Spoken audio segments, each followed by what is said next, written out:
Hello, everyone. Welcome back to EasyTalk English. I'm Linda, and I'm really happy you're here with us today. It feels nice to slow down for a moment and just talk together. Before we start, I want to ask you something very simple. How are you feeling right now, at this exact moment? Hi everyone, I'm Alex. And yes, that question sounds simple, but it's actually very important. Right now, I feel calm and relaxed. It's been a quiet day, and sitting here talking feels comfortable, like chatting with a friend. I feel similar today. I feel calm, a little happy, and not rushed. I had a slow morning with coffee and some music, and that really changed my mood. And you see, we're already talking about feelings without trying too hard. Exactly. And that's because feelings are part of our everyday life. We feel something every single day, sometimes many different things in one day. Happy, tired, excited, bored, relaxed, stressed. Feelings are always there. And that's why today's topic is so important. We're going to talk about emotions and feelings in English, but in a very natural way. Not academic English, not textbook English, and definitely not difficult words. Yes, this episode is about real English, the kind of English people use when they talk to friends, family, or coworkers. When someone asks, "How are you?" and you want to answer honestly, not perfectly. You don't need big or fancy words to talk about feelings. You don't need perfect grammar either. What you need is simple, clear English that sounds like you. That's what we practice here on Easy Talk English. And the good news is you're probably already doing this in your own language. You already know how to talk about emotions in real life. Now we're just helping you do the same thing in English. So today, we'll share feelings from our own lives, calm moments, happy moments, tired moments, and even uncomfortable ones. And as you listen, you might think, oh, I feel that too. That's the goal. We want this to feel like a real conversation, not a lesson you have to memorize. You can relax, listen, and slowly pick up the words naturally. And before we go on, if you enjoy learning English this way, through real conversations and real emotions, you can gently support us by liking this video and subscribing to Easy Talk English. That small action really helps us keep making content like this. And now, take a breath, get comfortable, and let's start talking about feelings together. Now let's start with two very basic emotions, the ones everyone knows and uses all the time. These feelings are simple, but they are extremely powerful in daily conversations.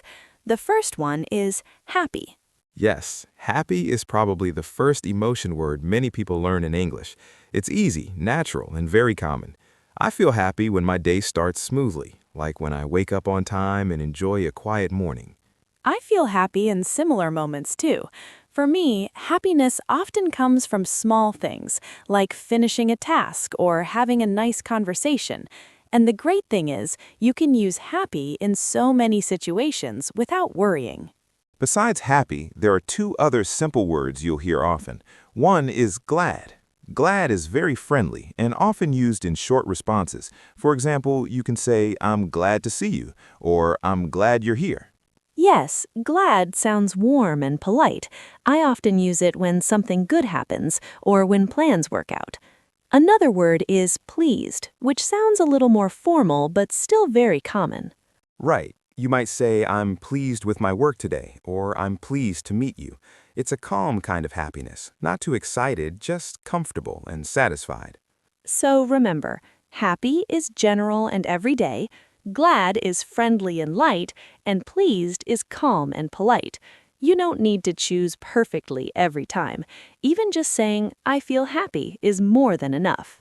Now let's look at the opposite feeling. The opposite feeling is sad, and this one is very important to talk about honestly.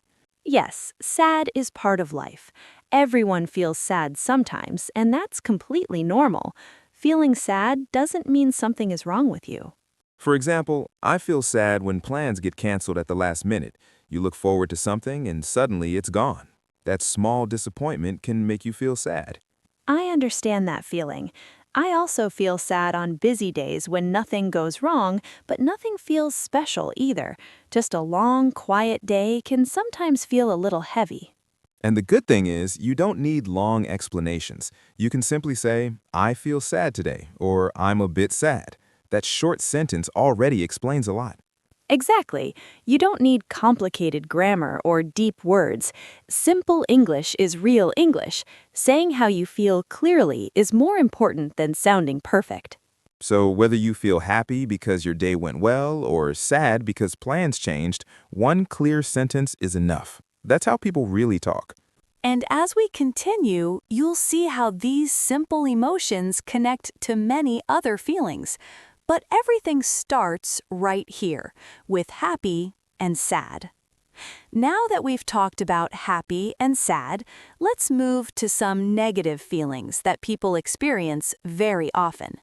These emotions are part of daily life, especially on busy or stressful days. The words we'll focus on are upset, angry, frustrated, and annoyed. Yes, these words are very common, but many learners mix them up. They all sound similar, but the feeling behind each word is actually different in strength and situation. Let's start with upset, because it's usually the lightest one. Upset is a mix of small sadness, stress, or disappointment. It's not very strong, but it can stay with you for a while.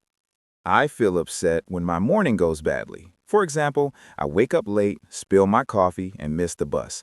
Nothing terrible happens, but everything feels wrong together. That's a perfect example. Upset is often about small things adding up. You can say, I feel upset this morning, and people understand right away. Now let's move to angry, which is much stronger. Angry usually comes when something feels unfair or when someone crosses a line. Your body feels tense and your voice might change. Yes, angry is not quiet like upset. I feel angry when I try my best, but someone blames me for something I didn't do. That feeling is sharp and intense. Exactly. Angry often involves another person. But there's another feeling that's very common, especially in modern life, and that is frustrated. Frustrated is such an important word. I feel frustrated when technology doesn't work. I click, refresh, restart, and nothing changes. I'm not angry at a person. I'm tired of the situation. That's the key difference. Frustrated is about being blocked. You want to move forward, but something stops you again and again. Now let's talk about annoyed, which is lighter than angry and frustrated. Annoyed is a small irritation, not a big emotional storm. Yes, I feel annoyed when my phone keeps buzzing during a meeting. It's not serious, but it distracts me and breaks my focus. I feel annoyed when someone repeats the same question many times. I'm not angry, but I feel a little uncomfortable inside. So let's quickly compare them. Upset is light and emotional. Angry is strong and personal. Frustrated is about problems that don't move. And annoyed is small but irritating. And this is very important. Don't use these words randomly. Each one shows a different level of feeling, and choosing the right word helps people understand you better. The good news is you don't need long explanations. Just saying, I feel frustrated today, or I'm a bit annoyed, already tells a clear story. Exactly. These words help you speak honestly about your day, your work, and your experiences. And that's real English. Now let's move to another group of emotions that live more inside our mind and body. These feelings are very common, but sometimes hard to explain. Today, we'll talk about scared, afraid, nervous, and worried. Yes, these words are everywhere in real life. People feel them often, but many learners don't know how to choose the right one. Let's start with scared and afraid. Scared and afraid are very similar, and in many situations, you can use either one. They both talk about fear. For example, I feel scared when I hear a strange noise at night.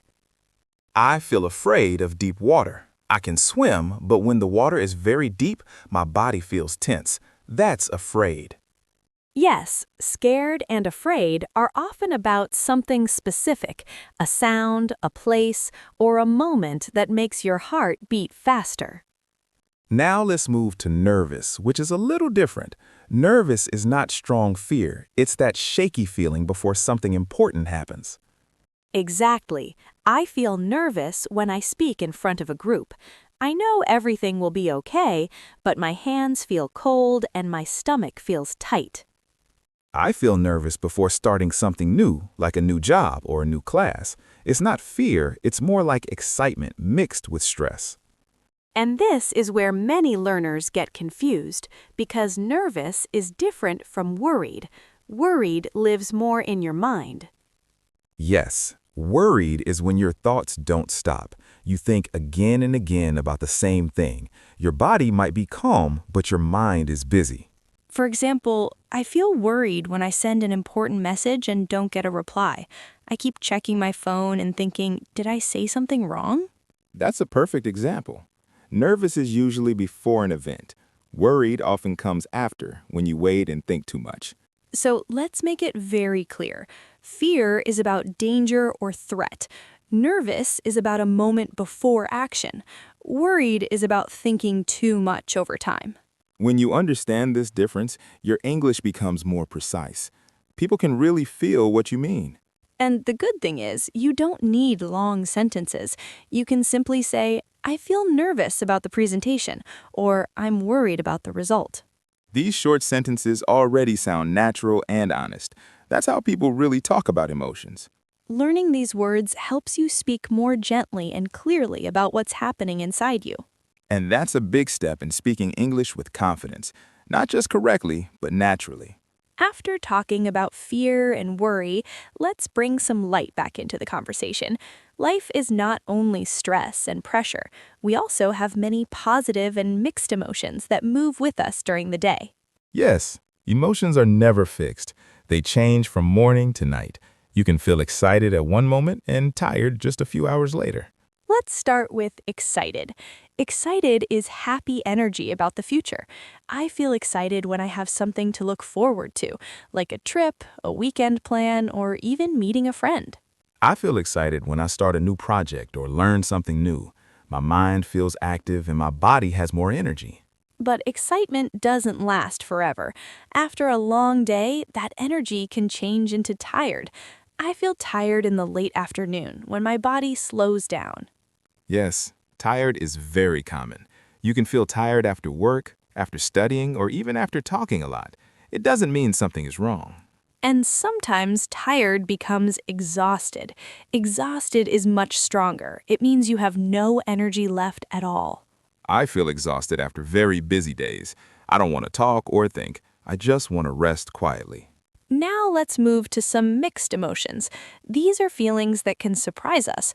One of them is surprised. Surprised can be good or bad. I feel surprised when I get an unexpected message from someone I haven't talked to in a long time. Yes, that kind of surprise can make you smile, but sometimes surprise can also make your heart jump, like a loud sound behind you. Another common feeling is confused. Confused is when your thoughts feel messy. I feel confused when someone explains something too fast. I hear the words, but my mind can't follow. That confusion can sometimes lead to another feeling, lonely. Lonely is very quiet and emotional. Yes, lonely doesn't mean you are alone. You can be with people and still feel lonely inside. Now let's talk about two very positive feelings. The first one is hopeful. Hopeful is when you believe something good is coming. Even if today is difficult, your heart feels light about the future. I feel hopeful when I see small progress. Little steps can still bring big hope. And finally, proud. Proud is a strong and warm feeling. I feel proud when I finish something I almost gave up on. That feeling stays with me for a long time. So remember, emotions move. You can feel excited, tired, confused, and hopeful all in one day. There is no right or wrong feeling. They're all part of being human. And now you have the words to talk about them naturally in English. Now let's go a little deeper. These emotions are not always easy to talk about, but we feel them often in real life. Knowing these words helps you sound more thoughtful and more mature in English. Yes, and don't worry, we're not going into anything heavy. We're just giving names to feelings people already have. Let's start with jealous and impressed, because many learners confuse these two. Jealous is when you compare yourself to someone and feel uncomfortable inside. For example, I might feel jealous when I see someone doing something I wish I could do. I smile, but inside I feel a little tight. That's very honest, but impressed is different. Impressed is positive. You admire someone because they worked hard or did something well. Yes, when I see someone succeed after a lot of effort, I feel impressed, not jealous. That feeling can even motivate me. Now let's move to relieved and disappointed. These feelings often come after waiting or hoping for something. Relieved is a beautiful feeling. It's when stress leaves your body. You are worried and suddenly everything is okay. I feel relieved when a problem is finally solved. My shoulders relax and I can breathe again. But sometimes things don't go as planned, and then we feel disappointed. Disappointed is a quiet sadness. Yes, disappointed is not angry. It's when you hoped for something, imagined it, and it didn't happen. Now let's talk about guilty and ashamed. These two are close, but not the same. Guilty is when you feel bad about something you did. Maybe you forgot to reply to someone or said something without thinking. Ashamed is stronger. It's when you don't want others to see your mistake. You want to hide that feeling. Both feelings are human.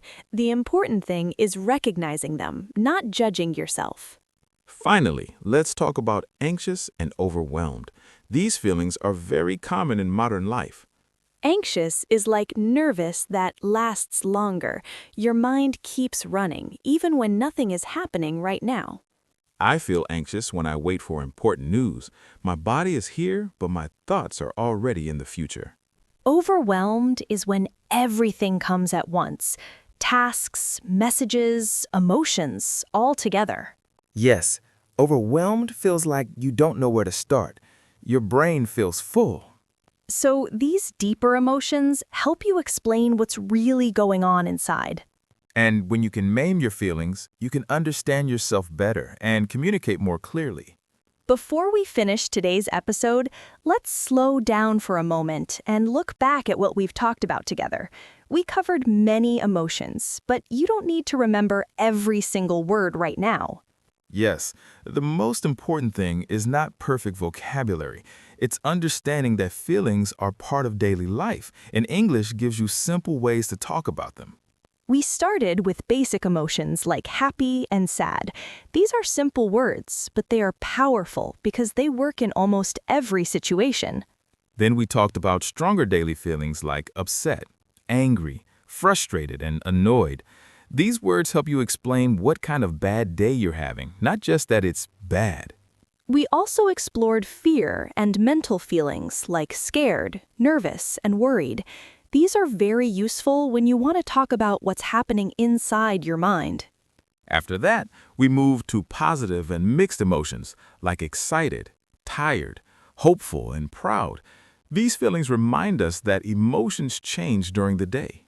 And finally, we talked about deeper emotions like jealous, relieved, guilty, anxious, and overwhelmed. These words help you sound more thoughtful and honest in English.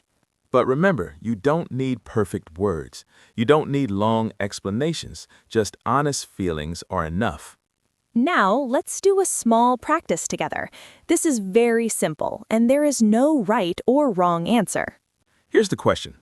What is one emotion you feel often and why?